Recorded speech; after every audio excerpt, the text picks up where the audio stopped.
It's the Brad and John Show. It is the Brad and John Show. Today is Monday, February 24th. Did I get it right, John? 24th? You did, yeah. And we know that it's February and Heart Month because you're going to tell us the story again about the blood bank. Okay, well, no, I just thought this was sort of interesting. Okay, behind the scenes, I don't know if they still do. This is going back a number of years. Mercy had their own blood bank system. At the time, it was St. John's, now Mercy. Okay, and we did a bunch of promotions with them at the Washmo, at what they call Little John's at the time, the St. John's Hospital in Washington, Missouri.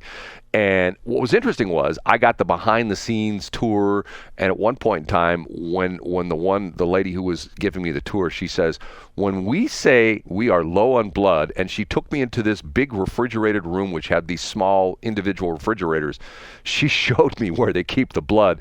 And John, some of the shelves for some of the different blood types were literally empty. Okay, so when they were saying they needed blood, they needed blood. Okay, so they walked me through the whole procedure, how they did it, the whole bit, and they taught me or told me one interesting aspect of it. And when I actually gave blood myself, it was interesting because I picked up on this. They would, you fill out the questionnaire, and I've given blood numerous times, not, saying, aren't I a great guy? But every time I get it, there's more stuff on the questionnaire. Have you ever done this? You ever done that? Blah, blah, blah, blah, blah, blah. And there's some crazy things on there. And one of the things is when you go in front of the person, there's at least the procedure they used at St. John's. After you fill out the application and, answered all the questions, they would say to you, they would look you in the eye, and she said they did this on purpose. They'd look you in the eye and they'd say, okay, at the bottom of this page, there's a block, and there's a check block right there, a check mark block. And for any reason, if you don't think you may not be qualified to give blood, check this box. But yet, that didn't stop the procedure. You still went through the thing, and they still drew your blood. But there was a difference. You know what that difference was? Is it about like an AIDS thing or what? They threw that blood away. Okay. And so you could still go through the motion of donating blood, but then you wouldn't want people to know that you had the HIV. Exactly, because of the fact that they said a lot of times they had organizations, like a bunch of people from a fraternal club, the Lions Club, would get, hey, let's all go down and get blood, or a bunch of people at work would, and they never wanted to be put in a position where Joe or Jill, they would say, well, Jill, what happened? We saw you didn't give blood. What was the deal? So they did give blood, but it got trashed. And I thought to myself, God, to a certain extent, it's sort of sad. I get what they're doing, and they don't want to create, the feeling that this guy's got problems. He says he doesn't, and whatever it may be. Now, the interesting part of this was that some of the things on there were really crazy, and it got to the point where, and I'm not a young guy, but there were older women who were in line in front of me, and I'm thinking to myself, I knew what was going. And some of the questions, have you ever given blood, John? Of course not. Okay. Have you ever called 911, John? All the time, every day. No, you don't. Okay. Some of the questions are very, very, very, shall we say, sexually pointed, okay? To the point. Invasive. I was going to say invasive. Yes. But you just took it right there. Right. Sexually invasive. And to the point where I'm thinking to myself, wow, these older women who are, to the point where I'm thinking to myself, I'm an old person now. So I'm thinking to myself, okay, at one point in time, these people were young, and maybe these people were hippies and free love and, having sex with 42 guys in one night and stuff like that back in the 60s and things like that. To them, it was no big deal. But I just thought it was sort of interesting. Okay, so to summarize what you said, and just sort of, not to beat a dead horse, but you're essentially saying that Bayer, if they know what's good for them, they would get out of the crop sciences business, correct? No, I think they would get out of the what's broadly known as pesticides. I think they should keep selling corn seed, soybean seed, vegetable seed. I mean, that's still it's still a good business for them. But pesticides, and real quick, because this is, Brad, misused all the time. You know this, but a lot of people don't. Pesticides broadly include things that kill insects and kill weeds. So herbicides kill weeds, insecticides kill insects. They're broadly known as pesticides. So I know that sounds like a super nerdy thing for nomenclature, but I think Bayer will exit a significant part. I think they should exit a significant part of their what used to be called the chemistry business or the pesticide business, because these liability lawsuits are literally a liability for Bayer.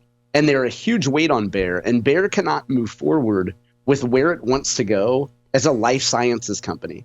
And remember, Brad, without beating this to death, when this company was Monsanto in St. Louis, Monsanto, after the year 2001, after it got rid of its, SafeFlex business and Window and AstroTurf and all this other stuff, it was purely an agriculture business.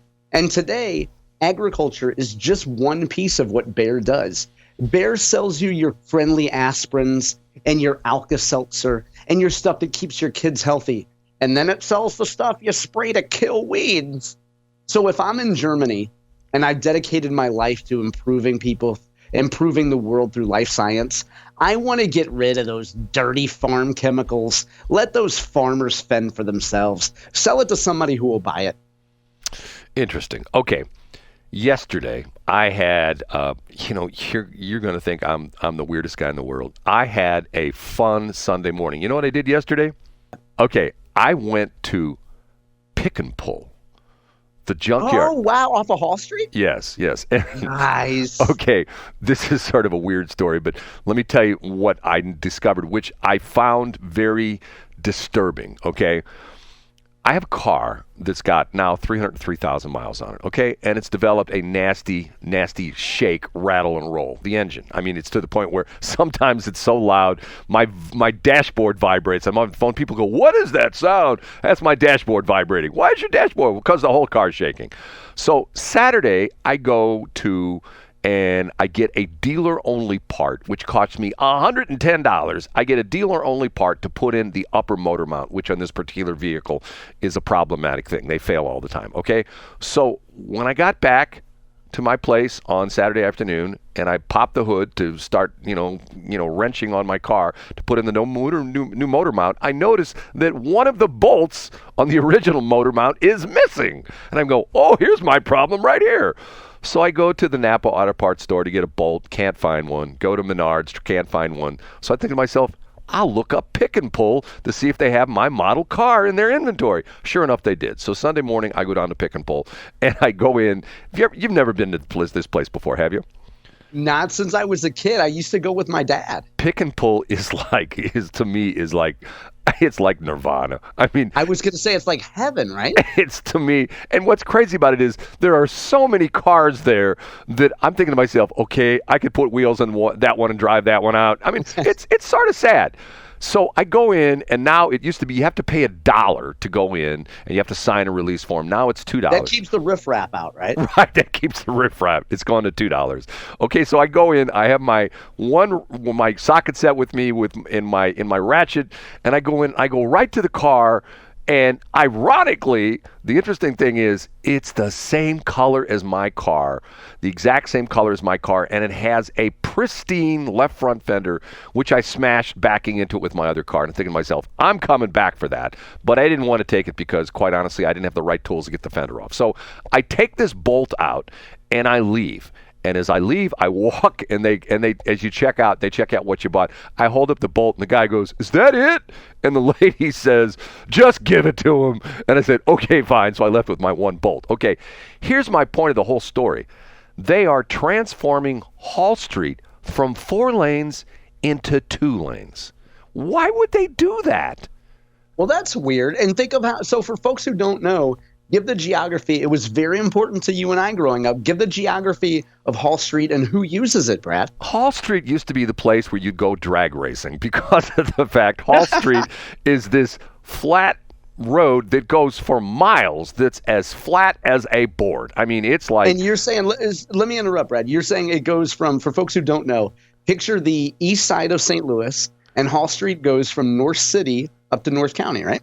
Yes, it goes all the way up to Riverview, and which would be like the city county line. And all along Hall Street, you have mainly trucking companies. There's a lot of recycling companies and stuff like that. And it's 4 lanes, not divided, but it's 4 lanes. And in some spots, it's 4 lanes with a center turn lane. What they're doing is they're shifting over the lanes, and essentially on part of Hall Street, they already have it done, where there's going to be 1 lane, I guess it would be technically north and southbound, 1 lane northbound, 1 lane southbound, with a 1 lane raised, not a super raised divider, but like a raised like a ½ inch with like rumble strips in the middle. Okay. Yeah, I can picture that. So what they're doing is they're taking out 2 lanes. Well, they're essentially making them from 4 lanes to 2 lanes with a continuous center turn lane. But it's not really a center turn lane. It's a center turn lane that you're not supposed to ride on because of the fact that they made it into a rumble strip. But what that allows you to do is still makes you to make left turns across traffic into the various entrances, and the trucks won't have any problem. So let me interrupt, Brad. What I don't get about this, you know that area like modern day better than I do.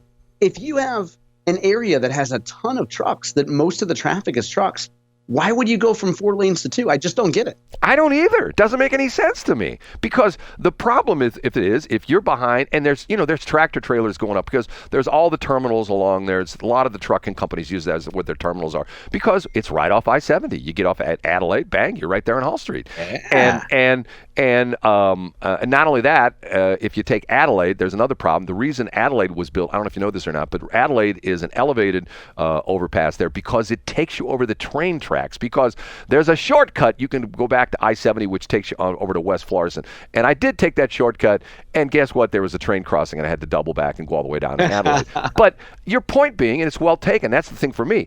If you're on Hall Street and you're driving a passenger car, and there are people driving their passenger cars on Hall Street. I was one of them yesterday. And you're behind a lumbering tractor trailer, you can easily pass them in the left lane. But now that's gone. And I'm going like, I don't understand it. Why would you do that? It's just like, for me, it's like, I railed about this before. Natural Bridge by UMSL used to be 2 lanes in each direction. It's now 1 lane in each direction. They put in this fancy schmancy centered median divider with trees and bushes in it. Why would you do that? I don't understand it. Is Hall Street taken care of by St. Louis City? That's not a MoDOT deal, right? No, I believe Hall Street is owned by the city. And obviously it's not a county street because of the fact that once again, the city's not in the county. So it has to either be city or state. It can't be anything else. And I believe it is owned by the city. And the crazy part of this is, why would you spend all that money to do that? That's what I don't understand. I think what they did was they gave a grant to Halo Demolition, a guy in his 70s who wanted to learn how to do demolition, but he didn't have any equipment and he didn't have any knowledge. So I think he was in charge. For those of you, John is referring back to a story last week that some dude, and once again, just because he's in his 70s, don't make fun of him, but he got, $20,000 grant for demolition, but yet $25,000, yeah. But yet he's never done demolition, and he owns no equipment. And he owns no equipment, and didn't he actually say on his application he wants to learn how to do demolition? Yeah, he wants to learn. And also the best part though, Brad, he was in line for $25,000, and then he said he couldn't actually buy the equipment he needed to start the demolition. Well, $25,000 was a good start, and he said it could be a down payment. Isn't that great? I don't get it. But see, once again, here I've said that too many times. People now are getting upset with Doge and Elon Musk and stuff like that. Did you see this video posted by the Kelly Loeffler, the lady who's the new head of SBA? Have you seen this video she did? No, what was it on? It was pretty funny. Well, I mean, it wasn't funny to me. It was sad. She's walking through her office, and it's the Cube City part of her office, and she's walking through it. And this was done like on Thursday or Friday last week, like at 11 o'clock in the morning. And there's not one single solitary person in any of the cubes. The entire cube farm is empty. And I saw it, Brad, and I thought of you immediately. I know exactly what you're talking about. And she just shows Yeah, you're right. It's a ghost town in there. You and I could go in there and take batting practice, Right. and not hit a soul. And and you and I as taxpayers are paying for that building, for the power that runs for the electricity that runs the HVAC system, for the water, for the sewer, all that kind of stuff. And I don't even know if that's a government-owned building. Maybe it's a leased building. There's a lease payment there. If it's a triple net lease, they're paying for all the maintenance and the taxes and stuff like that. I'm going like, this is ridiculous. And yet, on NPR over the weekend, I heard another one of the stories. The people are pushing back. Oh, well, Joanne is a mother of 3, and she's being forced back to her work in her office, and that's going to make it to the point where she's going to have to spend 2 to 3 hours a day commuting, and she won't be there at home when one of her kids needs her. And I'm going like, isn't that what a job is all about? That you have to leave your family and you make that sacrifice to essentially to put food on the table, to put a shelter over your house, or a shelter over your family, or your roof over your family. And that's what it's about. The fact that there are trade-offs in life you make. I mean, that would be like saying, oh, Jim has a girlfriend in Omaha, and he lives in Huntington Beach, California, and it's so sad that he's away from his girlfriend. So the federal government is going to pay for his plane tickets back and forth to Omaha so he can see his girlfriend. Well, dude, find a local gal or move to Omaha. You know what I'm saying? I know. And maybe his girlfriend is in Omaha because she loves beef. Maybe that's why she doesn't move to Huntington, Brad. Okay, I'm not going to touch that one. Okay. We're talking about Omaha steaks. Yeah, okay, right, yeah. Omaha Beef Company, or Omaha Steak Company. Have you ever had one of those before? You ever had Omaha steaks? Not that I recall. My parents were fond of them, though. They could do the gimmick where you'd order them, and get them frozen and thaw them out. I don't remember eating them, though. Yeah, okay. That your parents ate them and you didn't? So your parents fed you bologna and your parents had steak?